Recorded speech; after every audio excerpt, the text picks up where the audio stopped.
L'actualité bien filtrée par des professionnels de médias, c'est sur Scoop FM. Suivez nos éditions d'information sur nos chaînes partenaires à Lubumbashi, sur Sky Radio à 6h, 9h, 12h, 15h, 19h et 21h. À Kipushi sur la radio communautaire Moïseni à 9h, 10h et 21h juste. Mais également sur Kipushi 24 à 8h30, 12h30, 16h juste, 18h30 et 21h30. Le journal des Scoop FM passe aussi à Likasi sur Canal CTV 88.4 MHz et sur Unili Radio 88.0 à 6h, 9h, 13h et 20h. Suivez-nous également à Kasumbalesa sur Marafiki Radio 88.8 MHz à 10h, 12h et 18h. Suivez-nous également en Bougimaï sur Télédiéba 89.1 MHz à 7h juste, 15h juste et 23h juste. Scoop FM, l'actualité est en continu sur notre page Facebook et sur notre chaîne YouTube. Pour plus d'informations, contactez-nous au plus 243 97 62 31 31 9. Scoop FM, la neutralité réelle, la neutralité réelle.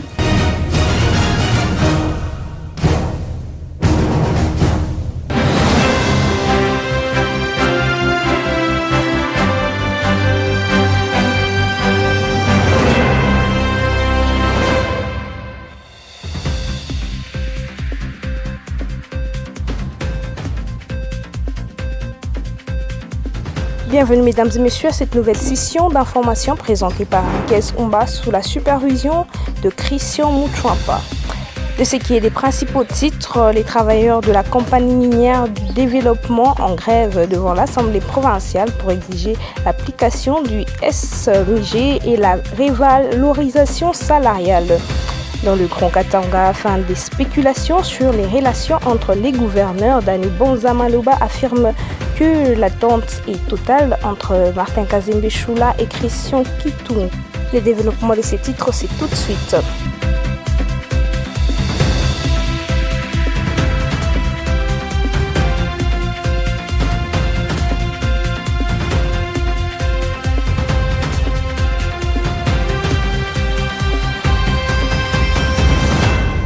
Actualité en bref, célébrer chaque 26 janvier la journée mondiale de l'éducation et l'environnement met en lumière le rôle central de l'éducation dans la protection de la planète. Elle vise à sensibiliser citoyens, institutions et décideurs à l'urgence d'adopter des pratiques durables face aux défis liés à la dégradation de l'environnement et au changement climatique. Instituée dans le sillage de la conférence des Nations Unies sur l'environnement tenue à Stockholm en 1972, cette journée encourage des actions éducatives concrètes telles que la promotion du recyclage, la consommation responsable de la valorisation des étapes naturelles urbaines, distinctes de la journée mondiale de l'environnement le 5 juin et de la journée de la Terre le 22 avril. Elle rappelle que la transmission du savoir reste un levier essentiel pour la préservation de la Terre.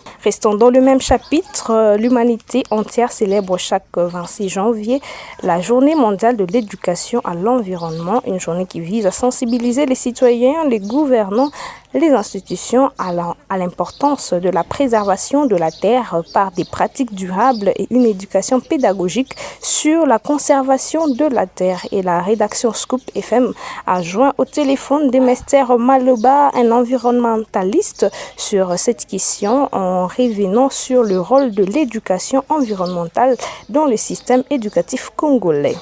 L'éducation environnementale dans le milieu scolaire est une notion très importante pour les enfants.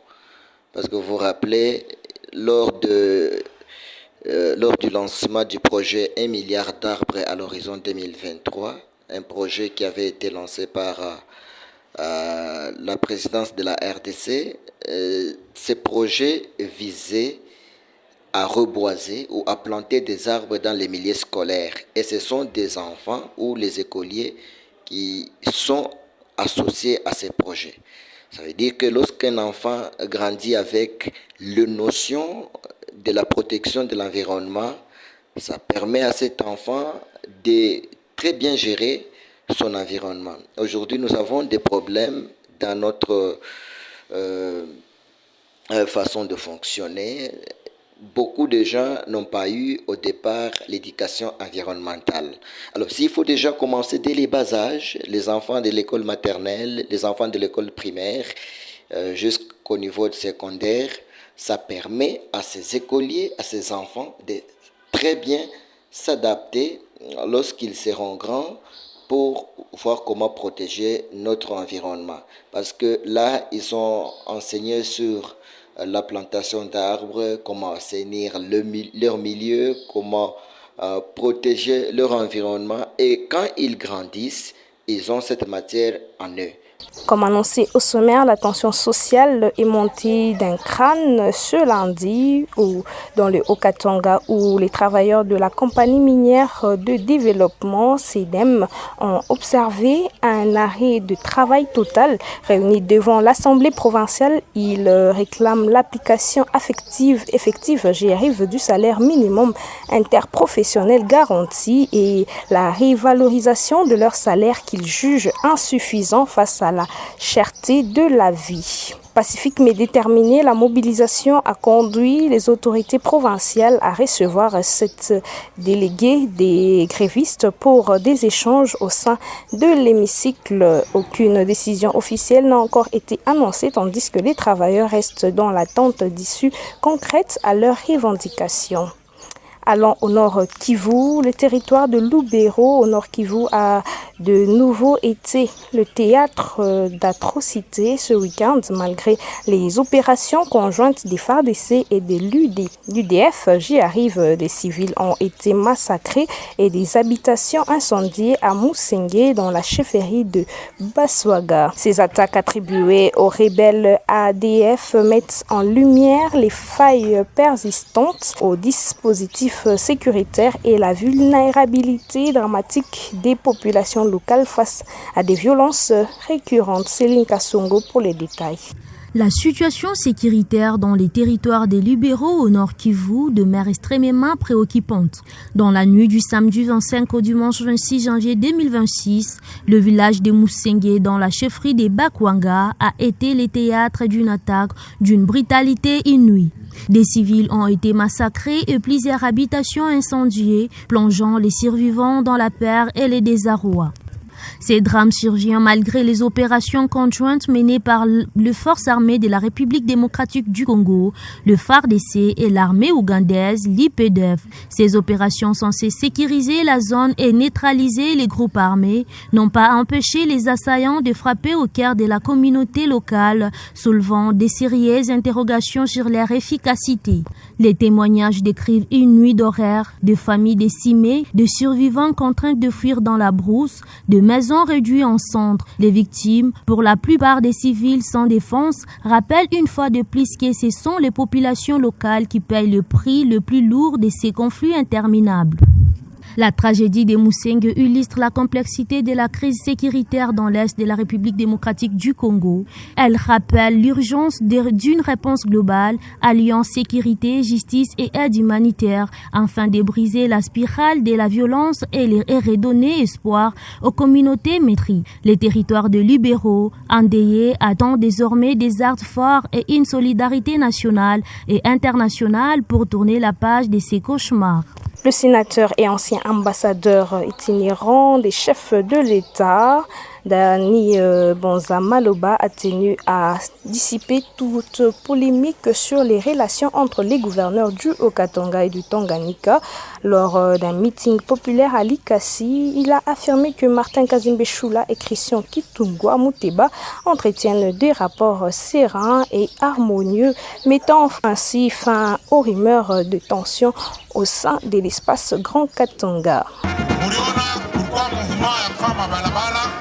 Maintenant, vita, jo ilishusha ile mouvement parce que vita iko nabeba makuta sana. Mais munaona gouverneur Kazembe ana lancé balabala ya mivuka jo aba étudiant. Muriona ile balabala. Nakongo ma chantier barimbari atanza hapa. Na bashikulande gouverneur asema Likasi iko privatiser. Non, Likasi ni yako na wewe. Watoto wa Likasi beko na kuchunga, beko na madoléance mingi ya kuonesha. Il faut le plus tôt ukuye ukwe kuangalia mambo ya Likasi. Haina vile. Gouverneur Kazembe kama anakuya mtampokelea mzuri. Mnamtie mbele aone kama mtampokelea.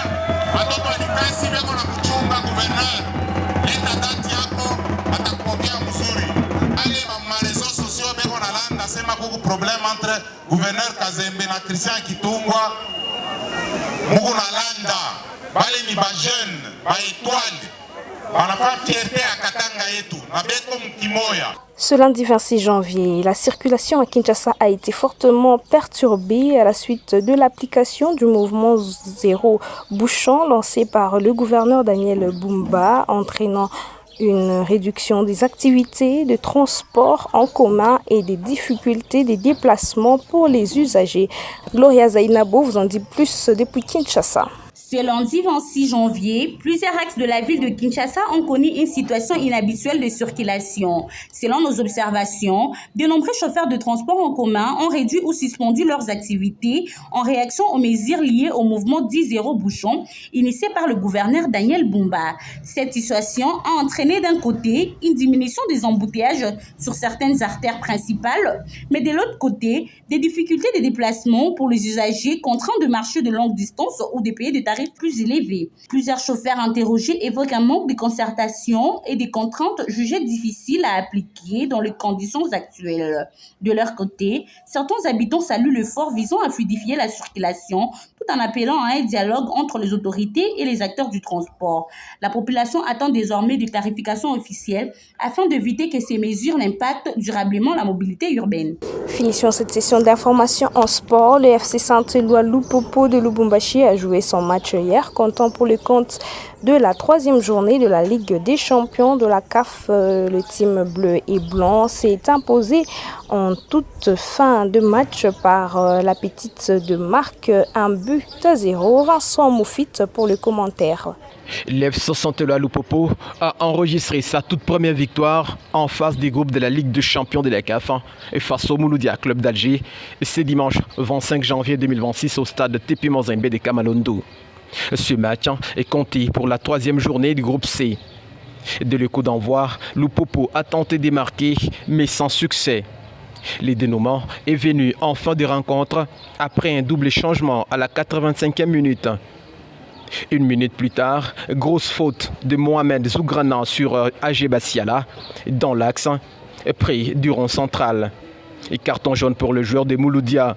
Et Kambou s'écharge du coup franc, mais sa frappe puissante est contrée par les murs adverses. À la 87e minute, Molia est fauché dans la surface de réparation et l'arbitre central désigne le point de pénalty et transformé par Michel Mpoutou dans les temps additionnels. Score final en but à 0. Cette victoire permet à Lupopo d'occuper la 3e place du groupe C. Après Mamelodi 5 points plus 2, Al-Ali 5 points plus 1, FC Saint-Éloi Lupopo 4 points moins 1 et Mouloudia Club 1 point moins 2.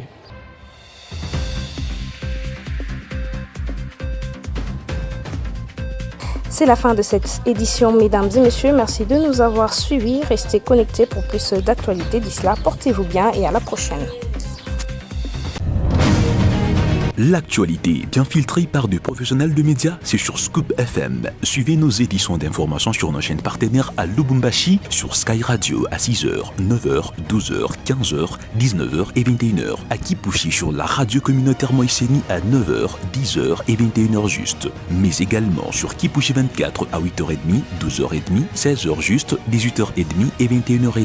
Le journal des Scoop FM passe aussi à Likasi sur Canal CTV 88.4 MHz et sur Unili Radio 88.0 à 6h, 9h, 13h et 20h. Suivez-nous également à Kasumbalesa sur Marafiki Radio 88.8 MHz à 10h, 12h et 18h. Suivez-nous également en Bougimaï sur Télédiéba 89.1 MHz à 7h juste, 15h juste et 23h juste. Scoop FM, l'actualité est en continu sur notre page Facebook et sur notre chaîne YouTube. Pour plus d'informations, contactez-nous au +243 97 62 31 31 9. Scoop FM, la neutralité réelle.